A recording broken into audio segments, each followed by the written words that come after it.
Vous êtes-vous déjà demandé pourquoi certaines des choses les plus importantes sont rarement dites à voix haute? Imaginez une conversation profonde avec une personne que vous appréciez. Les mots coulent, mais entre les lignes, un non-dit, un élément essentiel, reste caché. Cette part invisible de la communication peut être aussi puissante que ce qui est exprimé directement. Communiquer au-delà des mots. Au quotidien, nous nous concentrons tellement sur les mots que nous oublions qu'une grande partie de ce que nous communiquons se fait sans eux. Les gestes, les expressions faciales, le ton de la voix, et, surtout, l'énergie que nous transmettons sont des formes de langage puissantes.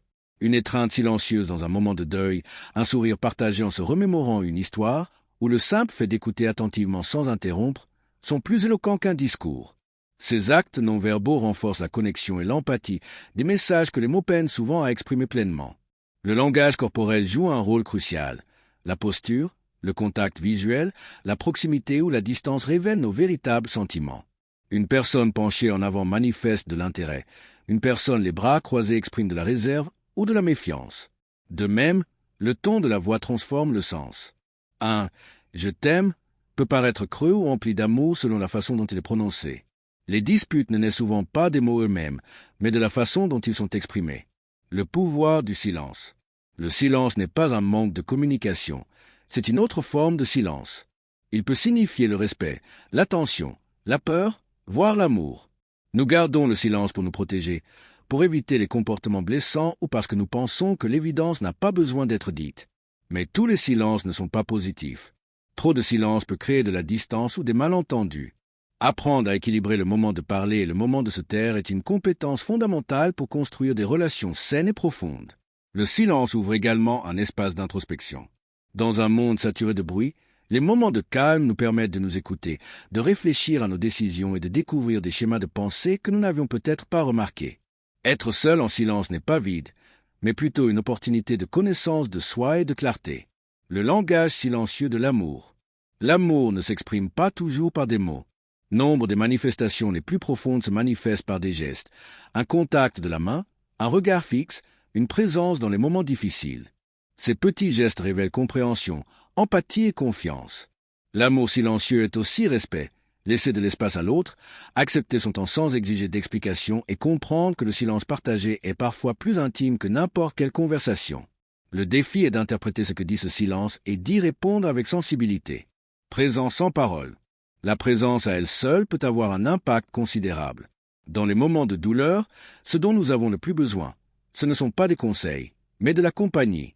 Être là en silence peut être un signe de soutien, de sécurité et d'amour.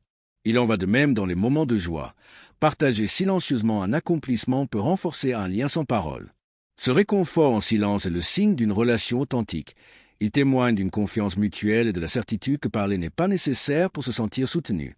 Ce qui se cache entre les lignes. Souvent, ce que nous ne disons pas est aussi important que ce que nous disons. Un « je vais bien » peut masquer une douleur. Une longue pause peut exprimer plus qu'une phrase complète. Apprendre à lire entre les lignes exige observation, intuition et empathie. Parallèlement, nous transmettons aussi inconsciemment des messages cachés, par des gestes, des silences ou le choix de certains mots. Être conscient de ce que nous communiquons sans rien dire nous permet de renforcer nos relations et d'éviter les malentendus. Gestes silencieux qui transforment. Une étreinte inattendue, un sourire parfaitement synchronisé ou un geste de soutien sincère sont des formes de communication qui se passent d'explication. La valeur de ces gestes réside dans leur spontanéité et leur authenticité. Contrairement aux mots, qui peuvent être manipulés, les gestes silencieux sont authentiques et transmettent des émotions profondes. Des liens au-delà des mots. Les relations humaines les plus fortes se construisent, souvent sur des non-dits. Un regard encourageant, un silence partagé, une action significative peut transmettre un lien émotionnel impossible à décrire avec des mots. Des études montrent que la plupart de nos communications sont non-verbales. Cela signifie que les détails subtils, ton geste, énergie pèsent plus lourd que nous ne l'admettons habituellement. Ce que nous ressentons mais n'exprimons pas. Nous avons tous refoulé des émotions par peur, insécurité ou désir de nous protéger. Cependant, ce que nous n'exprimons pas persiste et, avec le temps, peut se transformer en distance émotionnelle, ressentiment ou frustration. Exprimer ce que nous ressentons, même si cela peut être inconfortable, c'est essentiel pour entretenir des relations authentiques. Il ne s'agit pas de tout dire, mais de trouver un équilibre entre ce que l'on garde pour soi et ce que l'on partage. l'art de comprendre le non-dit. Interpréter le non-dit exige sensibilité et observation. Il ne s'agit pas de deviner les pensées, mais d'écouter attentivement, d'observer le langage corporel et d'ouvrir des espaces de confiance pour que l'autre puisse s'exprimer quand il est prêt.